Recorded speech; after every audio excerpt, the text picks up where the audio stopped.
The Third Anniversary Project SEKAI update is finally here on global, and with it brings new gameplay features, namely append and trace notes. At first glance, they might seem a little scary. As a matter of fact, when append first appeared on the Japanese version of Project SEKAI, I didn't touch it for almost half a year. So in this video, I'll be sharing some tips and tricks to help you get started and on how to get the most out of your gameplay. Let's start with trace notes. You'll be seeing these a lot in future charts, so it's important to go over them. Trace notes have a very distinct design, as you can see here that there is a tick on top of either a green or yellow line. Trace notes can also come in red and gold flicks. So how do you do them? It is quite simple actually. Recall what hold notes are. To register them, you want to tap and hold the note until the end of that hold note as indicated here. You can apply a similar ideology here, but instead of having a starting and ending point, you can basically start anywhere at any time. Trace notes basically just sense whether you have fingers on the screen at that particular spot, and if you do, they will register. As for trace flicks, you can also treat these as regular flicks, as it only senses for any motion that resembles a flick. If you see charts that have a series of trace flicks, for example, DAIJOUBUDESUKA Expert, you don't have to follow the flicks exactly. As long as you are moving your fingers in a way that resembles a flick, it will register just fine. With charts that have trace flicks in quick succession, you can move your fingers left and right quickly, up and down quickly, or in a circular motion, which I like best. While trace notes are cool, it's important to keep in mind a certain danger that comes with the introduction of them. If there are songs that end in hold notes, before, you would have to lift your fingers at that specific moment. But now with trace notes in the game, some charts with hold note endings will end with trace notes, meaning you don't have to lift your finger at the end of the song. This creates a bit of a habit where you might forget to lift your finger at the end of each song, so do be sure to keep your eyes peeled for charts that end in hold notes. Now for the star of the show, let's talk about the new append difficulty. Append difficulty introduces a brand new type of playstyle that requires the use of 3 or more fingers. So if you mainly play with only index fingers, now is a perfect time for you to start activating your middle fingers. Hopefully you're not using the middle finger for other purposes. Anyway, if you are someone who plays a lot of expert and master, chances are you probably already used your middle fingers for something like sliders, or maybe to tap out more difficult to reach patterns. If you are mostly an index player, however, chances are you might find using new fingers to be a little awkward. Forget append for a little bit, let's take it back to expert and master. Pretend those are append for the time being. The best way to get better at something is to just do it, so let's do just that. For example, you can practice adding your middle fingers on songs that have small sliders. Take Saisei for example. That song has very thin sliders, which are very prone to misses. Now instead of following it with one finger, I want you to try putting 2 fingers on it. By doing this, not only do you start allowing your middle fingers to become productive, but you also significantly increase the chances of sliders registering. The way this works is, if you have 2 fingers placed down, as long as they are within a small distance between each other, the game will register everything within those 2 fingers. You can basically apply this to any song that has tricky sliders.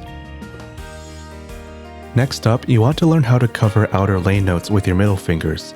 Take a look at this trill from Tondemo Wonder's Expert. Your first intuition may be to use your right index to cover the outer note and your left index to cover the inner note. Now instead of that, try using your right index to cover the inner note and your right middle to cover the outer note. I think Tondemo Wonder's Expert is a great way to practice using multiple fingers, but if you have a suggestion for another chart, do share in the comments below. As for another example, take a look at the stair pattern in Jinsei. This is a special case where it would actually make a lot more sense to cover the outer lane with your middle fingers.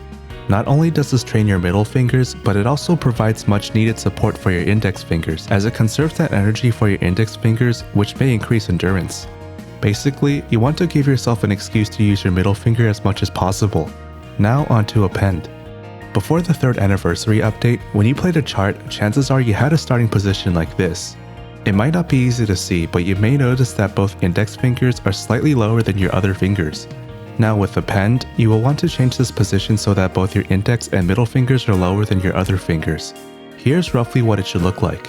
As you will need your middle fingers basically available on demand, having a position like this will have you much more prepared for 4-finger patterns. So, say that you are more comfortable using your middle fingers now. What are some other things you can try? Well, after you are well acquainted with using your middle fingers, you can also try activating your other fingers. Utilizing your ring fingers will significantly increase your flexibility, and in cases where you run into trouble with fingering, you can use your ring finger as support. And if you intend on trying higher level append charts, some of them might even require the use of your ring fingers, such as the append chart for 88 star for example. You can also try using your pinky for some random sections. You probably don't need to, but I mean, it looks cool if you're able to pull it off. Anyway, let's play your first append chart.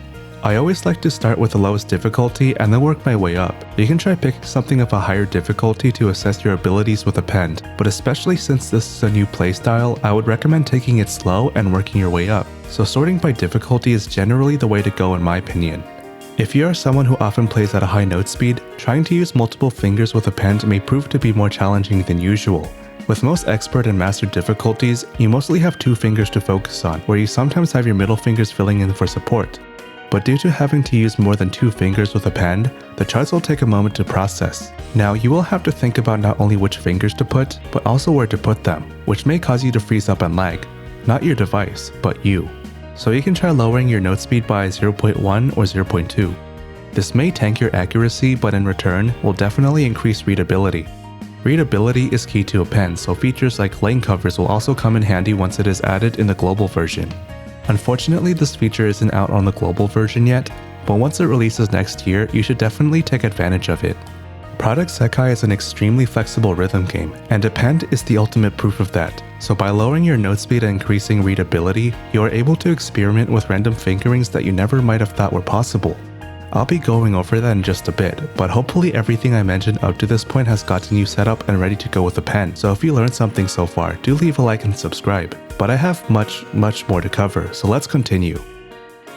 You might come across some tricky patterns once in a while. For example, I've noticed these 3-key patterns tend to show up a lot. There are also crossover patterns, where you need to cross your other hand over to tap a note on the opposite lane. There's actually a video by Lao Loser that goes over this, so you should definitely check it out if you have the chance. Ultimately, if you slow down and practice these charts, I'm sure these patterns will be hammered down in no time, though I wonder if there's an app that lets you slow down and practice charts.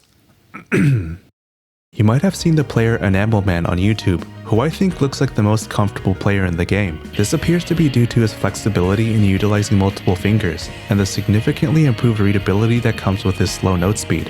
He is an extremely talented player, and what he's able to do cannot be easily replicated by other people. Through his creative use of note fingering, he's also able to take advantage of game mechanics that most players probably don't take advantage of. So Billiam, are you asking me to play like Enamel Man then? Well, yes, but no. The point I'm trying to make here is that you yourself can also make the game work in your favor by taking advantage of game mechanics, so let's take a look at some of them. For example, in Brand New Day Append, I have difficulty reading this for sure, but when I just use 4 fingers and tap at the right moment, this usually registers the notes. Once you actually get around to practicing these charts though, maybe actually learning the pattern will be beneficial, but for the time being, this would probably suffice for difficult to read patterns. Take a look at this 3-key hold note in More Jump More. Sliders are not nice sometimes, but recall the 2-finger slider method I mentioned earlier. You can apply a similar strategy here. If you have trouble following certain sliders like this one, you can honestly use all 4 fingers. With that said, let's get into some other random mechanics. For example, this section in Flyway, instead of following it the way it is, how about if you used all your fingers?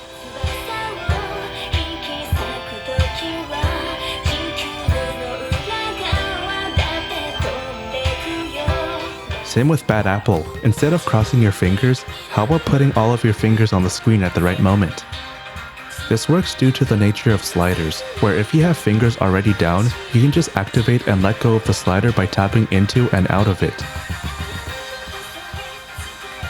Also notice the flicks. If you put your hand down with just the right amount of movement, you can trigger a flick note without it causing problems with non-flicks. Another example is this chart for Supernova. Instead of following the crossovers, I just use my other hand to tap it out. You can also flick in various ways. Take a look at this section in Neo. You can even use your other hand to flick a hold flick note. If you want to get fancy with it, you can even pinch it. Flicks are extremely flexible, so you can play around with them however you see fit. Are these random game mechanics actually useful? That's debatable. But that leads me to my next point. By being flexible and incorporating these mechanics I've mentioned above, you are able to make Append super fun. Since I started playing Append on the Japanese version, you can see that I barely have any full combos. This is because I spend most of my time in Append just fooling around. It really is just that fun, and I find any opportunity I can to make it seem that way.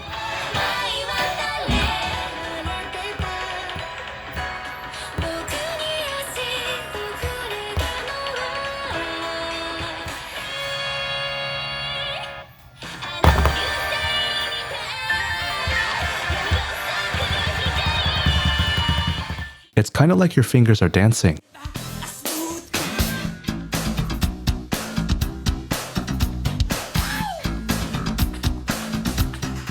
The cool thing is, this kind of playstyle can also translate over to other difficulty levels. So if you want to add just that extra bit of spice in your gameplay, I hope you are able to experiment with Append to your heart's content, especially since there will be no failed screen to stop you from playing after a future update rolls out. So what about thumb players? Well, this is one disadvantage with the new Append difficulty, as at most, thumb players will realistically use up to 4 fingers in what I like to call the pincer fingers. Basically, you want to keep both your thumbs and index fingers on top of your phone.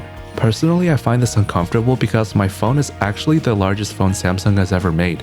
Outside of the foldables, of course. But if you have a smaller phone, it isn't impossible. It's still going to be slightly uncomfortable, but if you still plan on playing with thumbs, this is a compromise that you might have to make.